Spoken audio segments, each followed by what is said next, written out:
as a switch we turn on. We stop doing analog one day, we start doing digital next. Think of it as multiple steps in the process where you can take advantage of digital technology to make things a little bit better. So I'm a firm believer that digital dentures help, even if the dentist still wants to do custom trays, pink bite rims, wax try-ins. But in the end, I'm going to show you how the digital denture processing really gives us a better fit. But if we're doing an analog process today, this is the textbook method, right? 5 appointments, with the fourth appointment being that wax try-in. But typically in my world, that would become 4A, 4B, 4C, 2 or 3 try-ins before we got it right. So I think in a more realistic observation of denture cases today, we're probably looking somewhere between 6 to 8 appointments to get it right. And if we can use digital to kind of trim some of that back, then I say we should go for it. So what is digital today as far as dentures go? Well, again, I just said it. If you want to stay traditional, you can still take a stock tray alginate to start, a custom tray final, bite rims, wax tray-ins. You can still do that. But you've all heard it, you've all seen it. If you don't have an intraoral device, and somewhere, depending on what demographic you read, 20, 25% of you already have an intraoral scanner, but that means there, 70, 80% of you that do not. And, when we hear digital dentures, the first thing we'd like to think is, hey, there's a wand that I can wave around and get a digital denture made.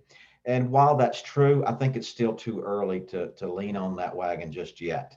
But when I look at some of these scans from either the Prime scan or the Trios 4 or the latest iTero, and I look at what I'm seeing in the soft tissue and the areas that we look for in traditional impression, I get pretty excited. I look at this scan and I think, I could make a denture on this and make it pretty accurately, I think.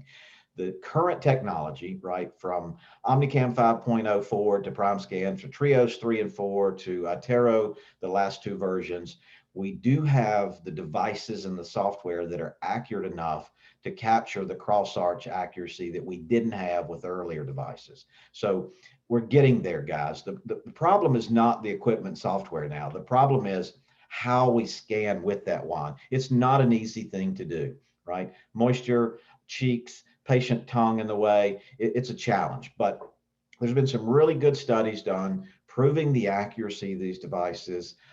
But I can tell you, I've seen a lot of folks try it, and it is a challenge. It's going to take you a lot of practice to scan a dentulous arch with an intraoral device. So what we're going to talk about tonight, we just hit on that, but we're going to talk about still using that intraoral device, but doing it in a different way.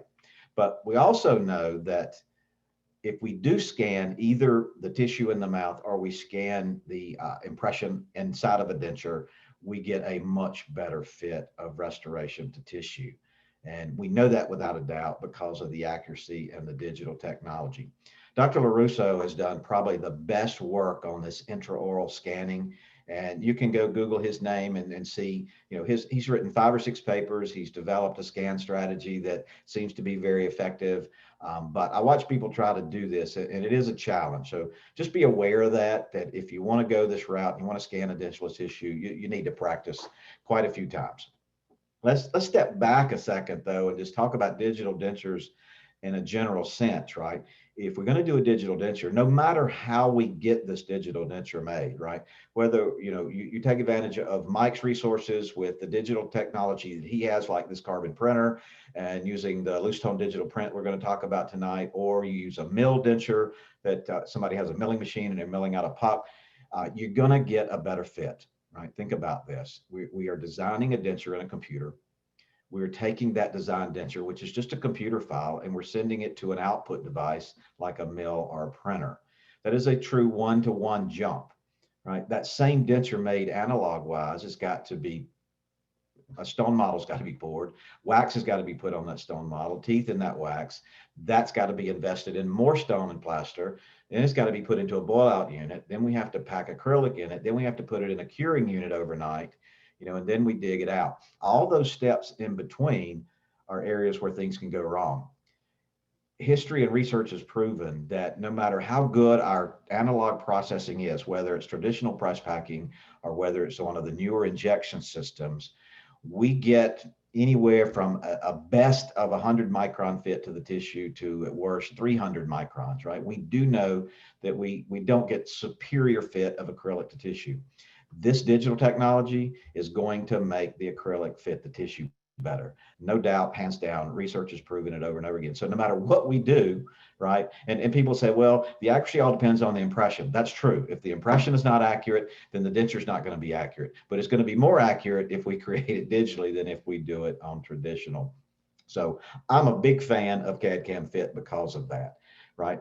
The next cool thing for you is that patient that says they lost it or the dog chewed it up or whatever, lab has it on file. There is a permanent archived record that the lab can pull up and recreate that denture for you almost immediately. So we're going to talk about tonight about how to use this technology and maximize the technology by cutting down our appointment steps and doing it faster, which will help us and also help the patient, right? And we'll talk about the benefits of the material itself, right? The digital is going to give us some advantage, but what's digital is primary in the lab, right? The lab can take your analog impressions and bites, they can digitize them in their software, create a virtual denture, turn that virtual denture into a CAD/CAM milled or printed. So, obviously we've got to get something to put in the patient's mouth. So we start with a digital denture in the computer screen and then we move it over to a mill or print. Here's where we started probably about 6 or 7 years ago in most labs. This is a mill denture. And this is a puck of Lucitone 199, the same acrylic that we'd used forever, but it's fully processed under pressure. So it's a great cure of that Lucitone, right? It's totally done now. So there's no free monomers, there's no more shrinkage, there's no porosity. So it is a really good foundation to start. So you take the digital file, you put the puck in the mill, and you mill the denture out, right? And that works. It's a super accurate and it's a CAD/CAM digital denture. So I took advantage of it. The problem with it, if you look here, this row of pans and all those milled dentures, that's about 15 days worth of work in the milling machine only, right? Milling is a slower technology. Anything reductive, taking something and cutting it down to nothing, it's going to take longer than additive, taking nothing and turning it into something. So everybody knew we were headed to printing, but milled is what we had first. It was a great step in, but we didn't do a ton of them because they really just took too long. It's about at best 2.5 hour mill on not very good resolution to a 4 hour milling time to get good resolution on mill. So we all knew we were headed this way. And sure enough, a couple of years later, I think we had Gen 1 materials, maybe about 5 years ago. Generation 1 printed materials, we got real excited about, right? So here's something we can pour into a printer and we can print a denture. And we were printing the base and printing the teeth, putting the two together. And it was exciting, right? Because it's printed, it was faster, it was just as accurate as the milled. But Generation 1 materials turned out that they weren't super aesthetic, or they weren't as aesthetic as what we had before. They didn't look that bad, but they just didn't match the acrylic and the teeth that we had seen in the past. So anytime I wanted to add a digital technology to the lab, that was kind of my banner, right? That was a bar you had to cross. Whatever I add digitally got to be at least as good as what I'm doing analog wise. So we went ahead and used these, and I think they're great for temporary or transitionals, but they're very fragile. They break pretty easy, and they're not very durable, and they're not as aesthetic as what we're used to. But again, first step. But we're in Gen 2 now, right? Gen 2 is an entirely new resin chemistry, and the benefits are it is twice as strong as anything we've ever had before. It prints super fast. It has the same aesthetics that we're used to, right? And we're using teeth that are made exactly the same way that we're used to denture teeth being made. And so what we end up with is a denture that if I handed it to you, would be very difficult for you to tell that this was a CAD/CAM digitally created denture. So that's what we always needed. That's where we are today. It was created with a partnership between Carbon, which is a 3D printer company, and Dentsply with the Lucitone digital print. It utilizes the technology Carbon has, and it results in all these great benefits for us. So it's an exciting time. So let's see if we can, yeah, this is a sped up video showing you, sorry. This This is a pretty cool, oh, I'm sorry. Sorry, Mike. So we talk about the strength of it. This was a pretty cool video. You can YouTube all the running over of denture YouTube videos, and you can see some pretty unique tests. And so here's a carbon printed denture, a traditional a press pack denture, and a mill denture being in the middle, and run over by a Ford Raptor truck. And what we expected was the regular denture broke in about 5 pieces. The mill denture did break right down the middle, and then the Lucitone digital print, there's no damage. So we see people running over them. We see people dropping them out of 3-story buildings, and throw them against a wall, dropping them off tall ladders. It's not a very scientific study, but which doesn't matter because we've had that validated too. We did work with Boston University, and when you hear about ISO strength, that's a number that anybody that's making or selling or using acrylic is looking for, and 900 is our go-to, right? You got to surpass the bar. And 900 what? 900 joules per meter squared. That is the flexural strength, or what it takes to break that denture, right? So if you're not 900, then nobody really wants to use you. Now, what we've been using for years, Lucitone 199, Ivicat, Fricky, High Impact, all those acrylics we've been using are around the 12 or 1300 joules per meter squared. So that's kind of the standard, more than 900, and everybody wants to at least surpass that. This material, the Lucitone digital print, comes in right out of the curing unit at 1500 joules per meter squared, but it has one unique feature that no other denture base has, and that is at a higher temperature, at mouth temperature, or what they call body activated material temperature, at around 98 degrees, this material doubles in strength. It goes to 3000 joules per meter squared. And so that's how we can run over it with trucks. But most patients don't call and say they ran over the denture. They say they dropped it in the sink. So we drop them in sinks all the time, and we are pretty happy with it. One of the things that I've loved about the last year and a half and working with these dentures and testing them and playing with them is that I've seen a few break. We can break anything if we work hard enough, but I've never, ever once seen a tooth pop out.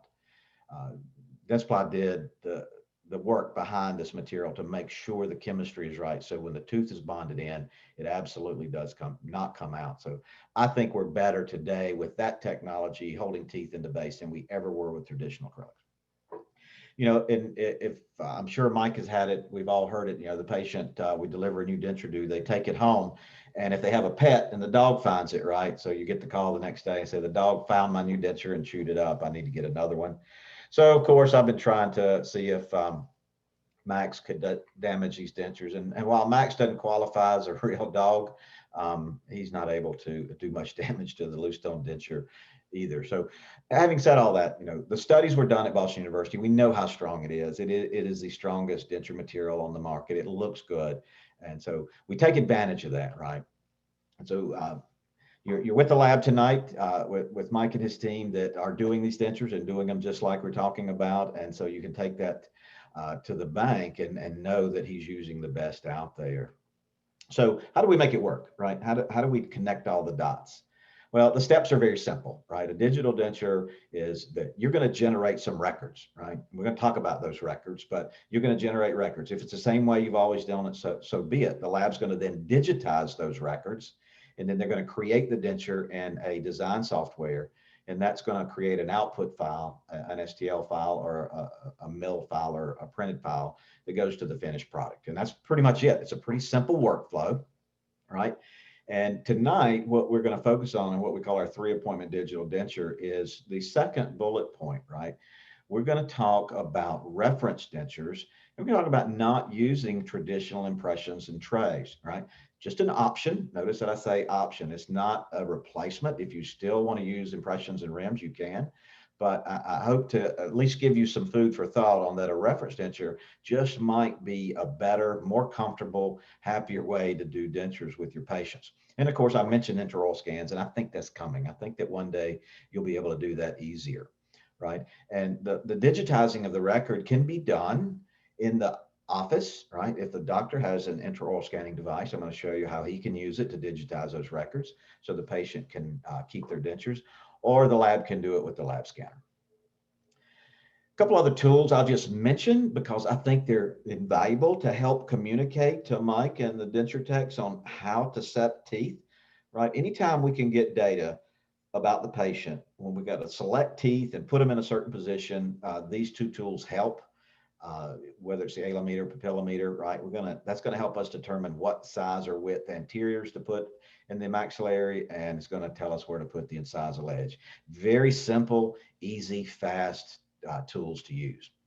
But there are digital things you can do today. This is pretty exciting where you can actually get a virtual digital Tryin, right? We can superimpose the tooth setup over a digital photograph of the patient, and you can show them that on a tablet or a computer.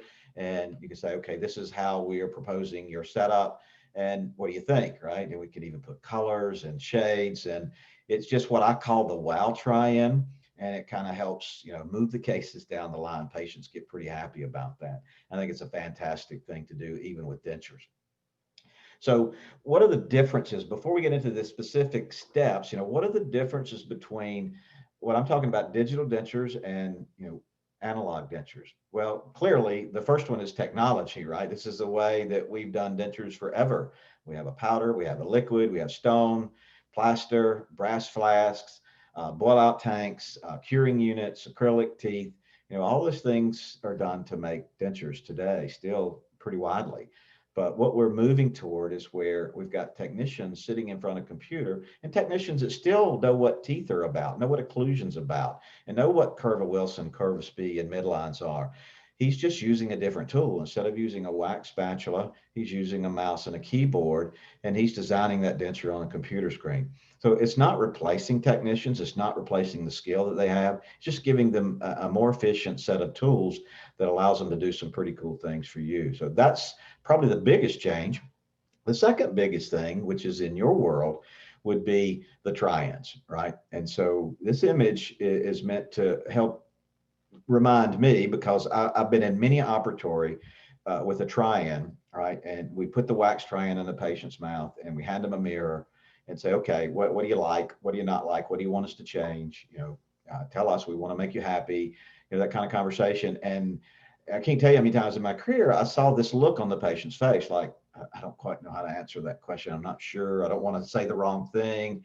And, that is a phenomenon that's really true. I know you've all lived it. And again, Dr. Cooper, brought this around and made real clarity to me with it when she brought up this TED talk. And I'm not going to show you this. You can go see this. It's only just a few minutes, but this guy makes a lot of sense. What he said was the paradox of choice, right? And what does that mean? Well, because there's so many choices in our world today, we have difficulty making a choice, right? So this patient doesn't understand the question, doesn't want to say the wrong thing, is not comfortable with answering that question. So I'll tell somebody the other day that, if you don't think this is a real thing in our society today, decide in your head right now that you want to switch to a new toothpaste, and go to Walgreens tonight and go down the toothpaste aisle and decide what toothpaste to try, right? It's our world, guys. We just have so many choices that it's difficult to make a choice. So I think we got to rethink the way we do Tryins, right? I think you all can validate this data from Dr. Cooper's office, where,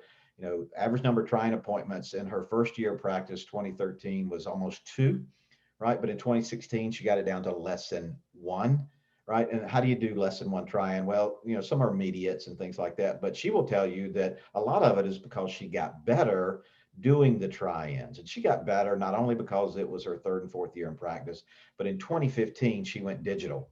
And she will tell you to this day that digital Tryin workflow, which is completely different from traditional wax Tryin workflow, really changed the game on her Tryin appointments. Right. And so everybody in the audience knows what chair time and how much that means to your office. And she, of course, immediately went back and saw, what does that mean to me, right? As far as chair time and, other things I can do with that time to make more money in my practice.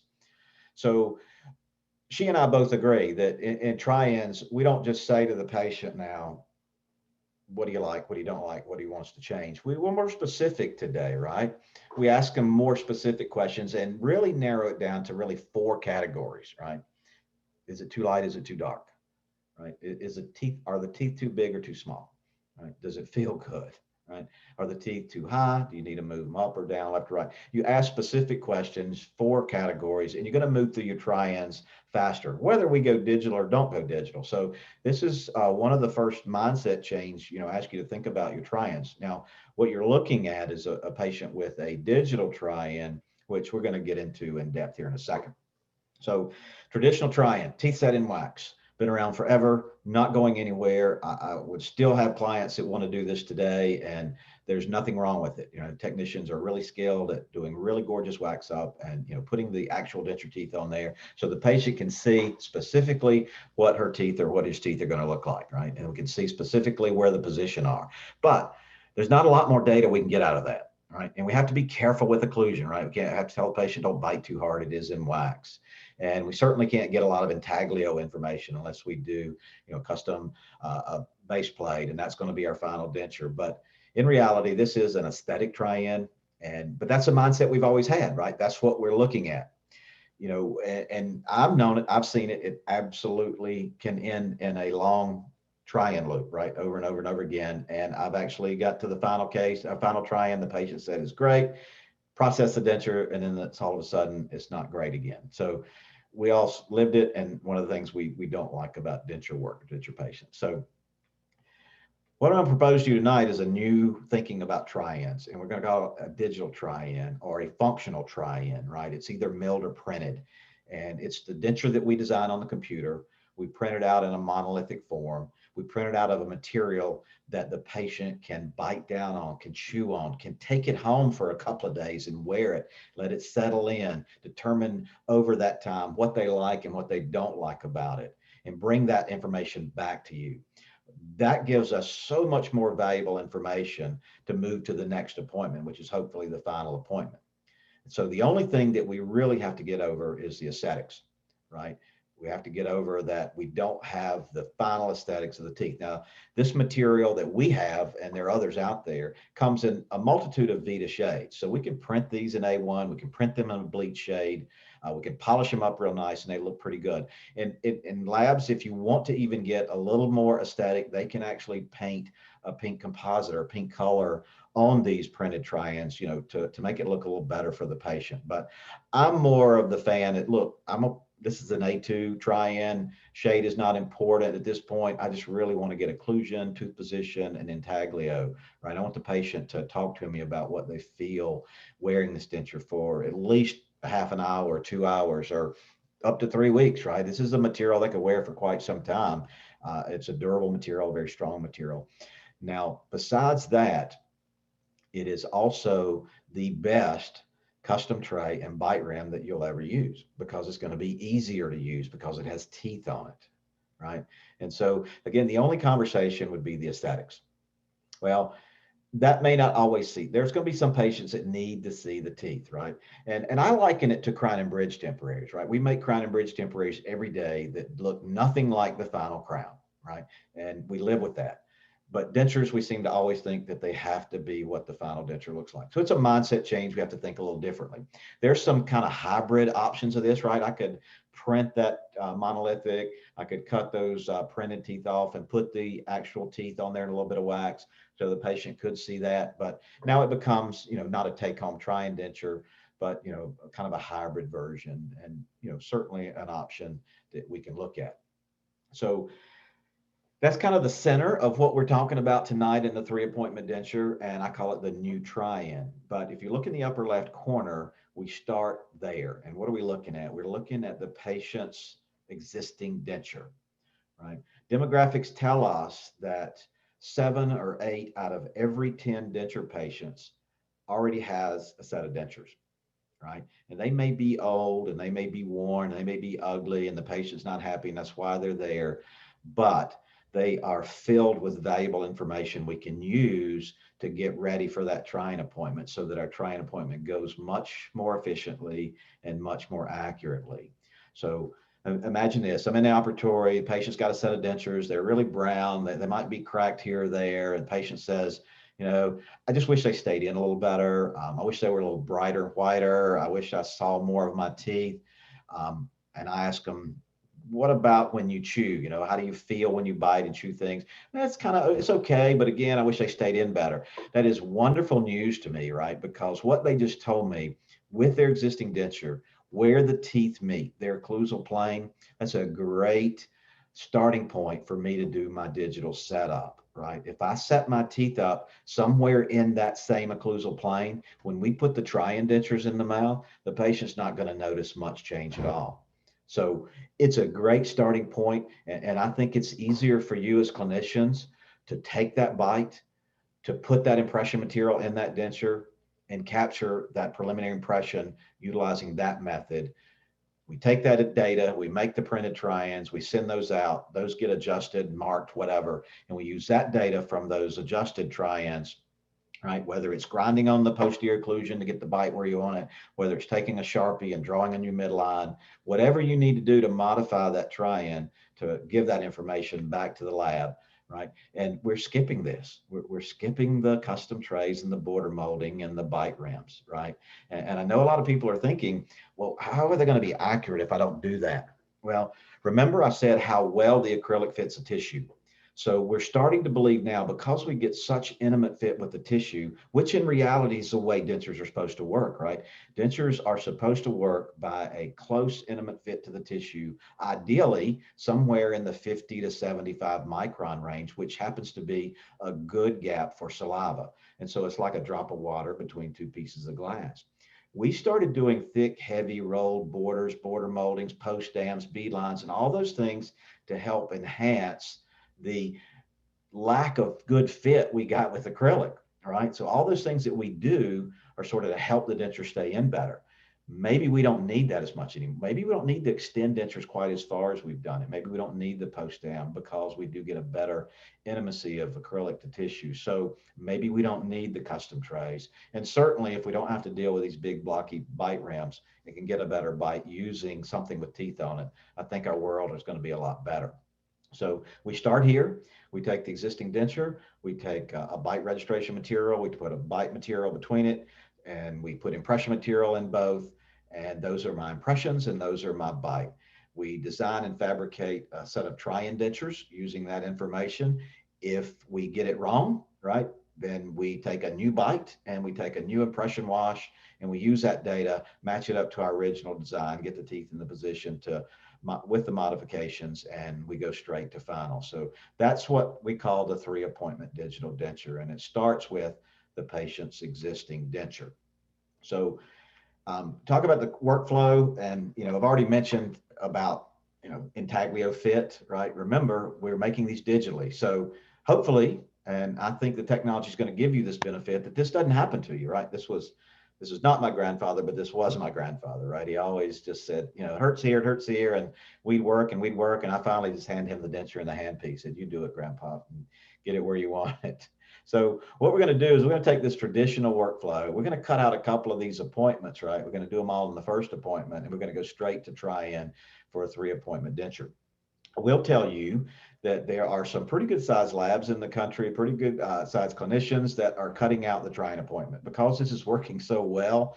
They're saying, you know what, when we use a reference denture and we go to Tryin, it's pretty darn close. So why don't we just go to final, right? And just skip that Tryin appointment altogether. And guys, I think we're getting there. I really do. I like the Tryin because I think there's always possibility for things to move or shift.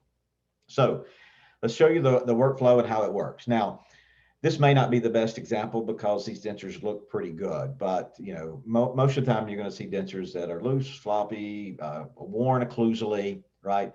And we're going to have to open the bite a little bit. Or maybe the patient says, you know what, I like the shape of my teeth. I like where they hit together. You know what? Digital dentures give us the capability of copying it exactly. We can scan those dentures, and Mike and his team can recreate those dentures to the exact same copy. Another cool tool of digital dentures is if a patient is happy with their dentures but just wants a spare set, we can scan them 360 and Mike can create a copy exactly the same for the patient. That's pretty fun. But there's some cases where we're overclosed and the patient knows that we want to open the bite a little bit. So what we'll do is we'll take a little block of wax and we'll put it back in the molar area, and then we'll put our bite registration material between that, and that will be our bite. So we open it, and we use the typical tools we've always used, right? We know what we want our opening to be. We put the dot on the chin and nose and measure with our calipers and open the bite accordingly. So I like to use Aquasil heavy bodied around the border. I don't like to put adhesive in dentures because it's so hard to clean off, right? And most of these patients want their dentures back right away. So, we just go with, a good heavy bodied around the border. If we need to beef it up with some compound or something, we'll do that first. But then we come back with a wash. And if we get a little acrylic show through, that's okay, right? We're just trying to fill the gaps and voids. But I'm always going to go back and check the vertical if we're opening the bite to make sure I'm not opening it anymore with the impression material. And so you take those out of the mouth, you send them to the lab puts them in their lab scanner and they scan them. 20, 30 minutes later, they can give the dentures back to the patient if they're waiting.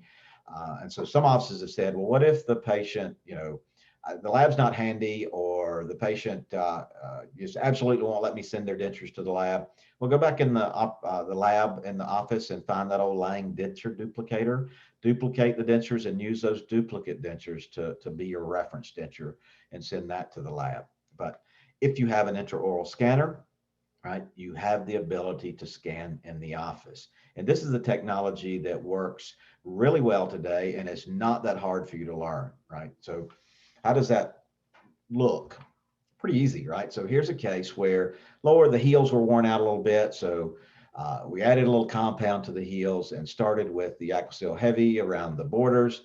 It kind of washed into, give us a foundation in the denture, but see, we still see some acrylic show through.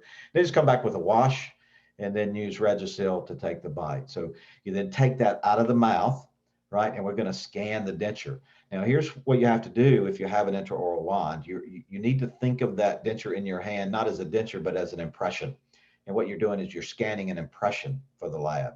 And so the wand, we're going to wave around just on the intaglio surface, on the borders, and then down the buccal side of the denture so we can capture the bite. We do not want and should not scan the occlusion or the palatal side of the dentures.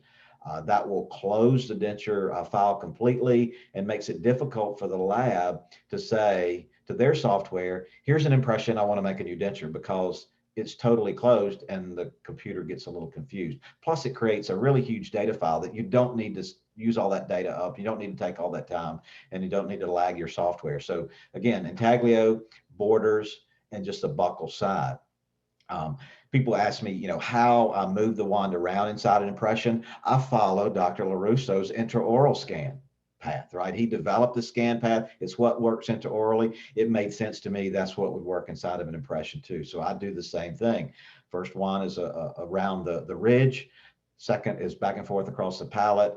Then my third is over the border, and then I slide down and capture the buccal of the maxillary. And do the same thing on the lower, as you see. And I can put the dentures back in the mouth and have the patient close on the bite registration material and scan the buccal surface in the mouth if I want to be extra safe, but I can hold them in my hand and do it as well. And once I've done that, then I have those three files. I have an upper, I have a lower. Jimmy? Yeah. Let me interrupt because we do have a question that may be a good time to answer it. Okay. And that's from Brian Shepard. He asked, I have a prime scan and I cannot get a complete scan of the palate. Would you like to address that now or later? No, and Brian, it happens to me as too. And it typically relates to the impression material that you're using, right? If an impression material has a lot of reflection to it, scanners get really confused because the way scanners work, even the prime scan, is that it scans something that it sees and it moves to when you move it to the next area, it needs to see a little bit of what you just scanned so it can connect the dots.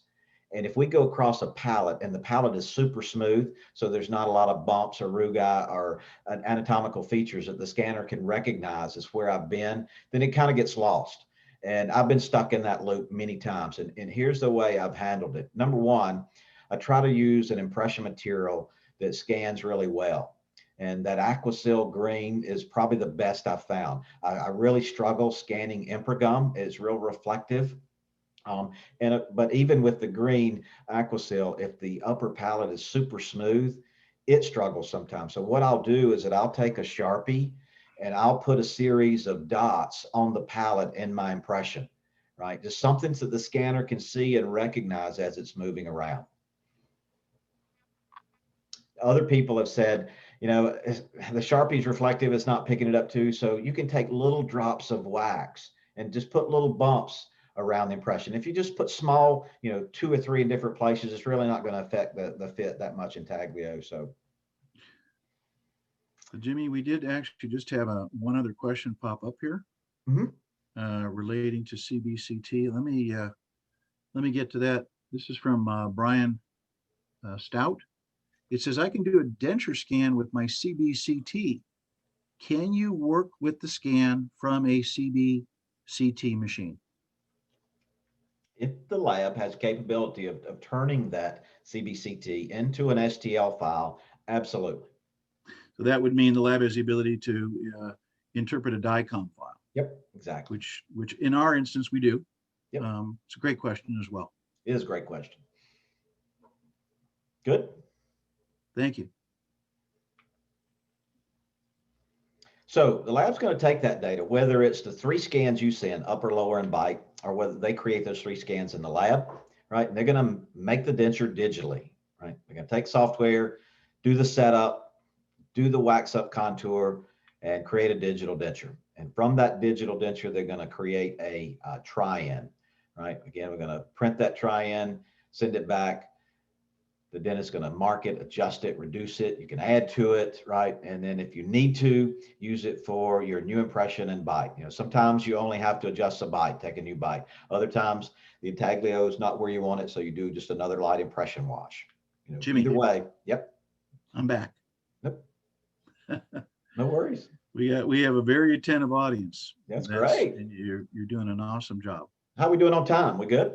Yeah, we're good. We've got enough minutes left here before it's time to tuck ourselves in and call it a day.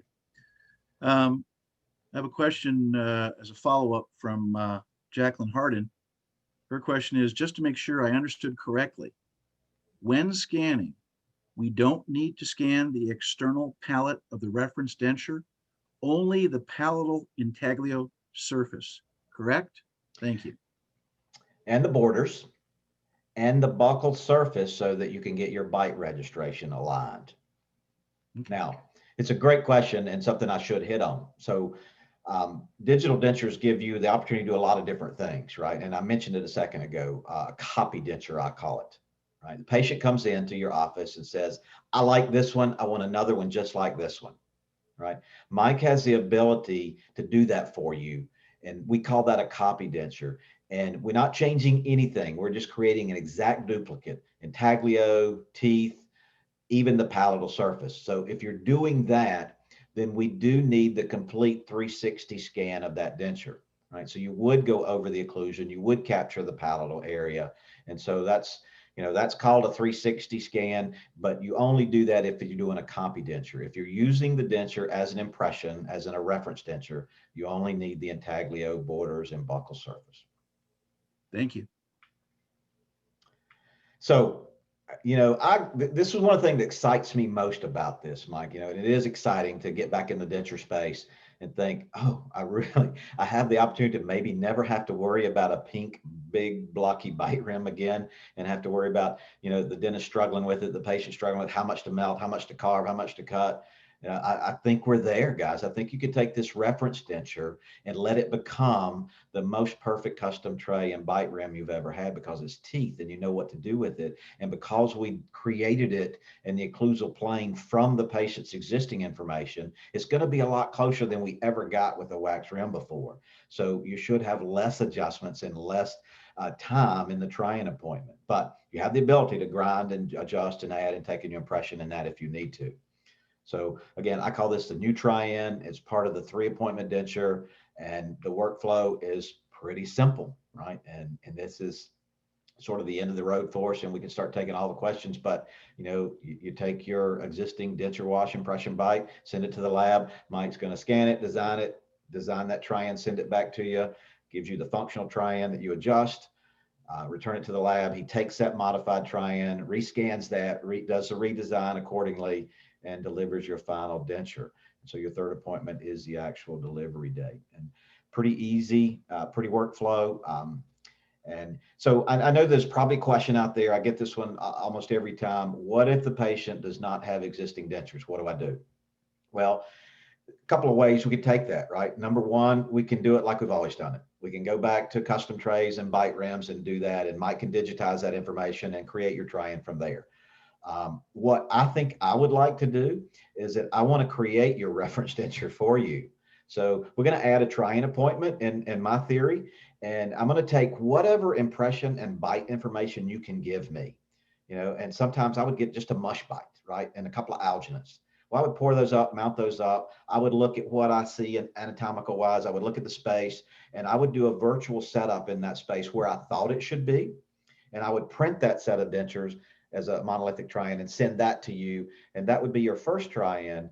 And it would also be your reference dentures. You would grind and adjust and make whatever adjustments you would need, new impression inside of it. And that would become the reference denture you send me for that second Tryin, which would be a lot closer. So just add another appointment or do it traditional workflow with. So Jimmy, I'm going to allow Jerry Kelly to chime in here. He raised his hand, so Sure. I'm asking him to unmute. So Jerry, you are able to ask the question live if you want to, or you can type it in. I don't see anything written, and so if you're able to unmute your audio, please go right ahead. I'm going to give you a second to respond.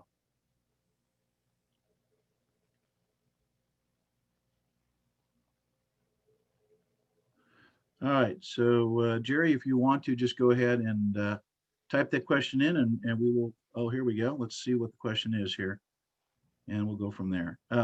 Which denture teeth can be used? Again, this is from Jerry Kelly. Which denture teeth can be used for digital dentures? Awesome. Thank you, Good Jerry. question. Good question. The Lucitone digital print denture teeth were created, a carded tooth was created to be used with that denture. They're called the 3D portrait inspired tooth. Now, here's the real news about that tooth. It is the IPN portrait teeth. It's the same IPN cross-linked polymer that we've used with portrait forever. It's made with the same chemistry, made in the same factory. The different is it's already hollowed out on the backside, so it becomes easier to set it in the space that we need on a printed base. But it is a portrait tooth. So that's the library we primarily use. That's the tooth we primarily use. Doesn't mean that's the tooth we have to use, right? Mike has lots of options with how the teeth he can put in there. Let's say it's a super tight bite and a carded tooth solution won't fit in there, and he needs to make just a skinny tooth, a really funny looking tooth, but that's only the space he has. Well, he can design that using his software, and he can mill that tooth out of a high strength PMMA, right, and bond that tooth in and using anybody's library. But some other manufacturers have carded libraries as well. I know Vita, Kulzer, we're not the only game in town, but our science has been validated. That's one thing I haven't mentioned. The Lucitone digital print workflow has been validated from start to finish by the FDA. Completely. All the materials, all the steps that Mike does, all the equipment that we use, a fully vetted, validated process by the FDA. Nobody else can say that at this point. And so it gives us a lot of confidence. And the fact that we're using a portrait tooth, that's a tooth that has a lifetime warranty against wear, cracking, chipping, fading. So it's a good solution, but you don't always have the room for it. So we have to have other options, and we can mill teeth, we can print teeth to do that. So that brings up, the last thing, which is immediates. Can you do immediates with this? Absolutely. I think immediates are probably an easier way, right? Because with the intraoral scanner, they scan hard tissue really well. So it's easy for a doc to go in there and wave the wand around and get a digitized version of that immediate case, right? And what the docs may not know, Mike, is that you have that cool tool in your software that we call the virtual extraction tool that virtually cuts those teeth off that model, reduces the tissue down, reduces the bone down to what you think it should be, and creates the perfect platform for you to go ahead and design the denture virtually.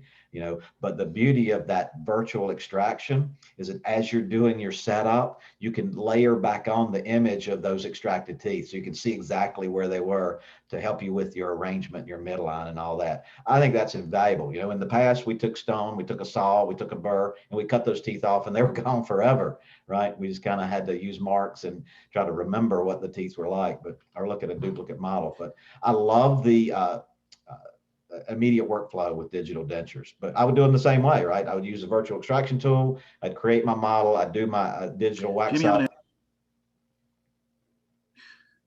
pardon the interruption. We had a bit of a digital glitch there. Can you hear me now, Jimmy? I can. Yep. Okay. Two questions, sir. Can this process, this is from Ricardo Perez, can this process be used with locators? Oh, great question.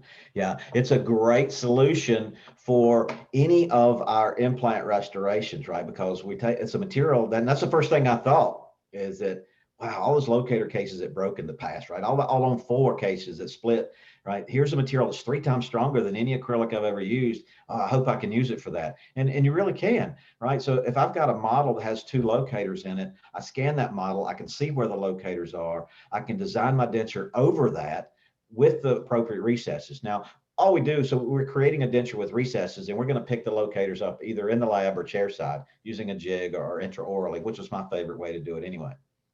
So yeah, absolutely. Another question, Jimmy, also from Jacqueline Hardin, pardon me, is when opening bites, would you recommend using a composite ball in the interior instead of wax on the posterior, especially with immediate dentures, and simply intraoral scan at the open bite? Yeah, I mean, that makes sense, right? It's a little more stable.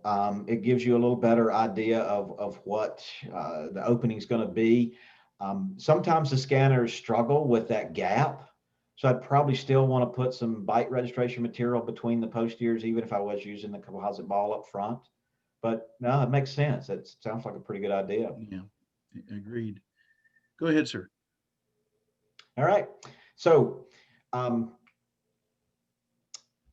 not sure what's going on here, Mike. I just want to know, I want to be that guy the rest of the week, right? Kind of my I think, goal. Jimmy, isn't that the floor of the House of Representatives in the U.S. Yeah. Congress right now? Yeah, it could be. It could very well be.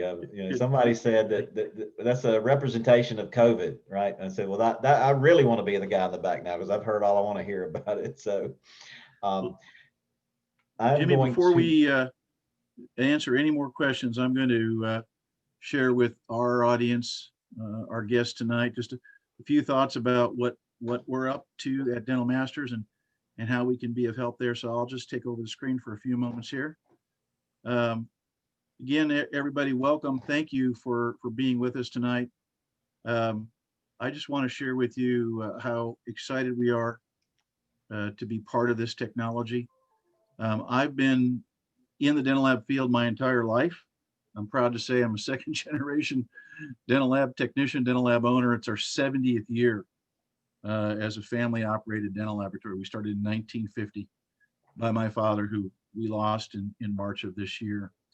So this really is the golden age of dental technology. And I do want to share with you, we're talking about the reference denture.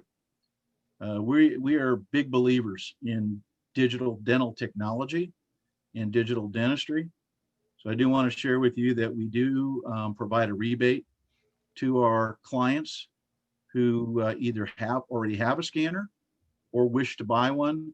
And the credit is a $500 a month credit based on your lab bill that runs for 30 months. So that's a $15,000 credit that goes a long way toward defraying the cost of making that purchase. So I want to underline for you our commitment to intraoral scanning and its benefits. And you can see with the reference denture, I know that Jimmy, you've seen this as well, just how easy it makes this whole process to have a scanner. Now, if you want to use your regional lab, they certainly can take possession of that denture and scan it and get it right back to you. As Jimmy said, your other option would be to make a duplicate denture with a Lang denture duplicator. Those are your options. There are other labs out there in the United States besides Dental Masters that are doing this technique with the carbon printer. We're happy to be one of the first and are very happy with the results that we're seeing with this technology. I'm not going to spend any more moments about the depth of what we do as a laboratory. Suffice it to say, we are on the proven leading edge. I'm a big believer in evidence-based dental technology. as well as evidence-based dentistry. Jimmy, you know exactly what I'm talking about. You know, over our years, there have been things that have been brought forth to the dental lab industry and therefore dentistry where we've been asked to be the guinea pigs. One of the things that I like about what Dentsply has done here on top of the digital technology that's preceded it, that's been the foundation of it, is we're not experimenting. You know, this is FDA approved material. The technology is proven. The methodology, starting first with milled dentures, has been established. So we're not asking anyone to be experimental in any of this. I do also want to add that everyone that is attending tonight will receive a follow-up with more information about digital dentures, the workflow for the reference denture. That will all be showing up in your email shortly. And also the recording of Jimmy's outstanding presentation. Jimmy, those slides and the Prezi and how you do that, that's first class. Fantastic. So kudos to you and your colleagues. So that'll be available on the Dental Masters website. And then you'll also be getting an email on that tomorrow with a link to the presentation. So Jimmy, that's what I wanted to share. I'm going to turn things back to you. So you're welcome to take over and I'll help you with these final questions here. No problem. I appreciate you mentioning images and whatnot. You know, a good friend, I know that, you know, Conrad Rinsberg in Durham, North Carolina. He's done a lot of the early work and you know, he was a lab guy who said that the carbon printer is something the labs don't need. But once he saw this, now he's thinking about putting his second one in. He's done some amazing work to help us. The guys at Boston University, some of the things you saw from there. I saw on the list of the questions, Dr. Barry Franzen's on there. He's done a lot of the work and the initial work. And this is steamrolling, guys. A couple of labs in the Northeast are doing 100 of these a day. And it's pretty exciting to see, right? And it almost makes me want to go back to the lab and be a denture tech again. So, and to get in the clinics and the operatories and help people find an easier way to take a bite and impression. But I certainly had a couple of prosthodontist accounts that were great with custom trays and great with bite rounds. And I still think, you know, that is viable and we'll still do that. But there's so many other options that this gives us that for the everyday dentures, the reference denture, I think is the way to go. So I appreciate you having me. It's always an honor and a pleasure that a lab guy gets to share time with another lab guy and a great group of dentists. So if I can ever help, please don't hesitate. So, well, Jimmy, we've got one more question, sir, and then we'll call it a night. We're 2 minutes over. All right. Is the material strong enough for use as a long-term hybrid denture on 4 to 6 implants? Absolutely. Yeah, absolutely. Right. It takes a little bit more creativity, but I've done it where, you know, I've had a bar, I've designed the denture over that bar, right? So basically I have to design a denture with a pocket for the bar, and you have to figure out a way to hold that bar in that pocket accurately and then just pick it up. We pick it up with the same material that we fuse the teeth in with. That chemistry is super, super strong. And so it's sort of a pickup process, but I am taking full advantage of the high strength of the Lucitone digital print. And I think it's well worth the effort to do so. Well, Jimmy, we've got another just a few moments here. There was a question relating to how much do we charge. I'll be happy to let you know that everyone will be getting complete information, including what we charge. I think you're going to be pleasantly surprised. This is not an expensive technique. And certainly when you also add up the chairside savings in terms of time, the reduced appointments, this is a profit builder for your practice. Jimmy, I know you would agree with that, correct? Absolutely. And a stress reducer. So just to underline for you, we're here, I'm here, my team is here to work with you on your initial cases, whether they're reference dentures, pardon me, or immediates. We have expertise. We're here to help. I like to say we're like the Ace Hardware store. We're friendly and expert, and we'll take good care of you. Jimmy, on that note, anything else that you'd like to add, sir? No, it's been a pleasure, Mike. Always is. But everyone else as well, it's been a pleasure. Thank you so much for joining us this evening. We wish you safe days and weeks and months to come, and happy holidays ahead. And I know we're all looking forward to 2021 and a successful vaccine. throughout the world. On that note, Jimmy, thank you very much. It's been great spending this time with you. Good night, everybody. Good night, everybody.